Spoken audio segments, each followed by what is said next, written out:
పెద్దపల్లి జిల్లాలో పేదల కోసం ఇస్తున్న ఫ్రీ ఇసుక పక్కదారి పడుతోందన్న ఆరోపణలు ఉన్నాయి.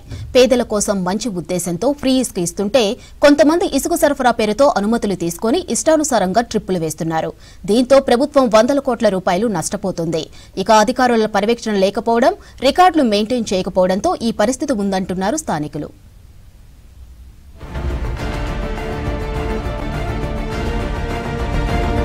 పెద్దపల్లిలో దాదాపు 19 ఇసుక క్వారీలు ఉన్నాయి. కానీ ప్రస్తుతం వీటి నుంచి ఇసుక తీయడం లేదు. దీంతో గోదావరి, మానేరు నదుల నుంచి ఇసుక తవ్వకాలు జరుగుతున్నాయి. పేదలకు ఉచితంగా ఇసుక ఇవ్వాలన్న నిర్ణయంతో ఈ తవ్వకాలు జరుగుతున్నాయి. అయితే పేదలకు ఇసుక పేరుతో దందా నడుస్తోందన్న ఆరోపణలు ఉన్నాయి.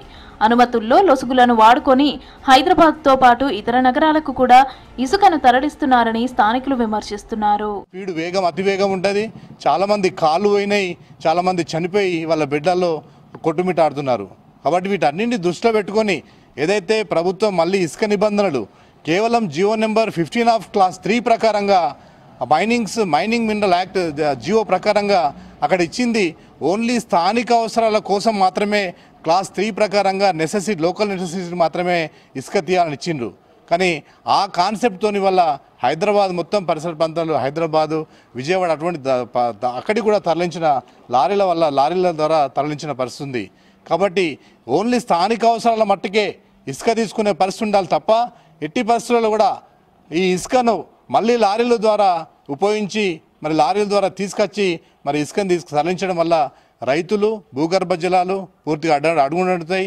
ఏదైతే దాదాపు ఒక్కొక్క చెక్ డ్యాము 22 కోట్ల రూపాయల చెక్ డ్యామ్ ఉంటే దాదాపు 22 కోట్ల రూపాయల ఎస్టిమేషన్ కాస్ట్ ఉంటుంది. నిబంధనల విరుద్ధంగా 2 మీటర్లే తవ్వాలి.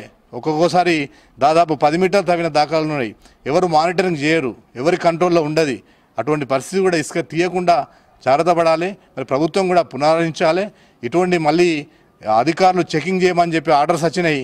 ఎట్టి పరిస్థితులల్లో మళ్ళీ ఇసుక పోతే మాత్రం ఏకదాటిగా అందరం అప్పుడు మానేరు పరిరక్షణ కమిటీ పేరు మీద ఎట్లా అడ్డుకున్నామో ఈసారి కూడా తప్పనిసరిగా ఇసుక తీస్తే మాత్రం ఊకునేది లేదు. కాంగ్రెస్ ప్రభుత్వం ఏర్పాటయ్యాక సామాన్యులకు ఇసుక అందుబాటులోకి రావడానికి పెద్దపల్లి జిల్లాలో ఫ్రీ ఇసుక పేరిట మానేరు, గోదావరిలో క్వారీలు ప్రారంభించారు. ఫ్రీ ఇసుక అనేది సామాన్యులు ఇండ్లు నిర్మించుకునే వారికి, అత్యవసరం ఉన్న వారికే ట్రాక్టర్ల ద్వారా పర్మిషన్ ఉంటుంది. కానీ ఫ్రీ ఇసుక పేరుతో ట్రాక్టర్లతో పెద్ద పెద్ద డంపులుగా ఇసుకను పోగు చేసి రాత్రిళ్లు హైదరాబాద్ లాంటి నగరాలకు ఎక్కువ ధరకు అమ్ముకుంటున్నారు. గోదావరి, మానేరు వాగు పరివాహక ప్రాంతాల్లో ఎక్కువగా ఫ్రీ ఇసుక పేరిట అక్రమ ఇసుక దందా నడుస్తోంది.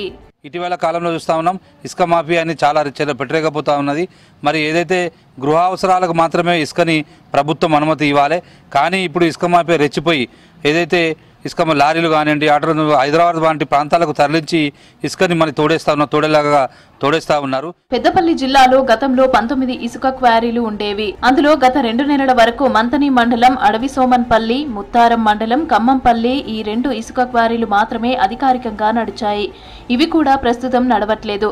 ఇక మిగతా క్వారీల్లో సుల్తానాబాద్ మండల పరిధిలో తొగర్రాయి, గట్టిపల్లి, కదంబాపూర్, మంచరామి, ఓదెల మండల పరిధిలో మడక, పొత్కపల్లి, గుండ్లపల్లి, ఇందుర్తి, కాల్వ శ్రీరాంపూర్ మండలం, కిష్టంపేట, ముత్తారం మండలం, ఖమ్మంపల్లి బ్లాక్ 1, బ్లాక్ 2, ఓడేడ్, ముత్తారం, అడవి శ్రీరాంపూర్, మంతని మండలం, గోపాలపూర్ ఇసుక క్వారీలు ఉండగా అవి ఇప్పుడు పూర్తిగా నడవటం లేదు. కొత్తగా ఇండ్లు నిర్మించుకునే వారికి, కన్స్ట్రక్షన్స్ ఫీల్డ్ వాళ్ళకి ఇసుక అత్యవసరంగా మారింది. ఇసుకను తీసుకువచ్చేందుకు ఖర్చులు ఎక్కువ అవుతూ ఉండటంతో పక్కనే ఉన్న మానేరు, గోదావరిలో ఇసుకను కొనుగోలు చేస్తున్నారు.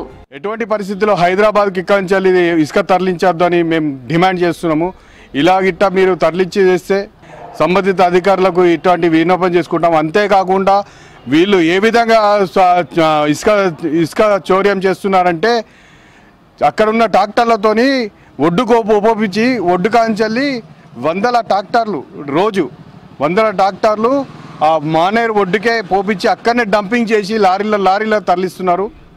అయినా కానీ అధికారులు ఎటువంటి చర్యలు తీసుకోవట్లేదు. పెద్దపల్లి జిల్లాలో 19 ఇసుక క్వారీల ద్వారా గతంలో ప్రభుత్వానికి 600 కోట్ల రూపాయల ఆదాయం వచ్చేది.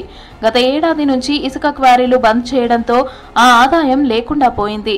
అయితే మానేరులో ఇసుక తవ్వకాలపై 2022లో నేషనల్ గ్రీన్ ట్రిబ్యునల్లో పిటిషన్ దాఖలైంది. పర్యావరణ అనుమతులు లేకపోవడం, భూగర్భ జలాలు తగ్గిపోవడం, ఇసుక లారీలతో రోడ్లు ధ్వంసం, ప్రమాదాలపై ఎన్జీటీలో విచారణ జరిగింది. తర్వాత మానేరు వాగులో ఇసుక తవ్వకాలు ఆపాలని 2024లో చెన్నై బెంచ్ నోటీసులు ఇచ్చింది. దీంతో అప్పటి నుంచి మానేరు వాగులో ఇసుక తవ్వకాలు నిలిచిపోయాయి. గోదావరి మానేరుపై నిర్మించిన చాలా చెక్ డ్యాంలు కూలిపోవడం కూడా ఇసుక మాఫియాకు కలిసొచ్చింది. మానేరుపై నిర్మించిన 14 చెక్ డ్యాంలు కడితే అందులో నాణ్యత లేక కొన్ని కూలిపోయాయి. తాజాగా గుంపుల దగ్గర ఓ చెక్ డ్యాం కూలడం, దాన్ని ఇసుక మాఫియానే కూల్చేసిందన్న ఆరోపణలు వచ్చాయి. చెక్ డ్యాంలు కూలి అక్కడ వాటర్ ఆగకపోవడంతో ఇసుక తవ్వకాలు ఈజీ అయ్యాయని స్థానికులు అంటున్నారు. పెద్దపల్లి జిల్లాలో మానేరు, గోదావరి నదుల్లో ఇసుక లభ్యతపై సర్వే నిర్వహించి క్వారీలను గుర్తించాలని రాష్ట్ర ప్రభుత్వం జిల్లా అధికారులను ఆదేశించింది. గత ప్రభుత్వ హయాంలో తప్పులు జరిగినట్లుగా కాకుండా పక్కాగా పర్యావరణ అనుమతులు సాధించే విధంగా ఇసుక క్వారీలను గుర్తించాలని ప్రభుత్వం ఆదేశించింది. కలెక్టర్, గనులు, భూగర్భ, నీటిపారుదల, సర్వే అండ్ ల్యాండ్స్, భూగర్భ జల, అటవీ శాఖల అధికారులు కలిసి జాయింట్ సర్వే చేయాలని ఆదేశించారు. అయితే ఇటీవల సర్వే చేసిన తుది నివేదికను రాష్ట్ర ప్రభుత్వానికి పంపించారు. గుర్తించిన ఇసుక క్వారీలను టీజీఎస్ ఎండీసీ ద్వారానే నిర్వహించాలని ప్రభుత్వం భావిస్తోంది.